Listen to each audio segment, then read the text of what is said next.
తీసుకొని అంత ఇంత సక్సెస్ఫుల్గా ముందుకు పోతున్నందుకు కారణమైన మా mentor Manisha madam, BB madam, Pandu sir, total MSR అసోసియేషన్కి ఒకసారి. మేము ఎస్టేజ్లోకి రాకముందు నార్మల్ హౌస్ వైఫ్ని, స్టిచ్చింగ్ చేసుకునేదాన్ని. అందరికి ఉంటుంది కదా, ఇంట్లో ఖాళీగా ఉండే బదులు ఏదో ఒక వర్క్ చేసుకోవాలి, మనకంటే ఒక ఇన్కమ్ ఉండాలి అని ప్రతి ఒక్కరికి ఉంటుంది కదా. సో అట్లా స్టిచ్చింగ్ చేస్తున్న టైంలో స్టిచ్చింగ్ చేస్తున్నాం. బట్ దాంట్లో ఒక 9-10 వేలు నెలకు మనం సంపాదించుకోగలిగితే ఒక 3-4 వేలు హాస్పిటల్కి పెట్టాలి. ఎందుకంటారు? సింగిల్గానే కష్టపడి కుట్టాలి. మనం కుట్టట్లేదు, పక్కకు పెట్టే మిషన్ అంటే మన పని ఎవరైనా చేసే వాళ్ళు ఉంటారా? ఎవరు చేసే వాళ్ళు లేరు. మనమే కష్టపడి కుడితేనే డబ్బులు వస్తాయి. సో అంటే బ్యాక్ పెయిన్ నాకు ఒక 9-10 వేలు వస్తే ఒక 3-4 వేలు హాస్పిటల్కే పెట్టేదాన్ని.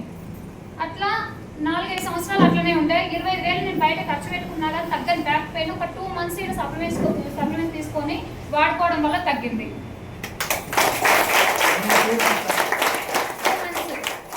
బయట ఎట్లుంటాయి అంటే డోస్ ఎక్కువ ఉంటాయి, అప్పటికప్పుడు మాత్రమే రిజల్ట్స్ ఇస్తాయి, పర్మనెంట్ రిజల్ట్స్ ఉండవు.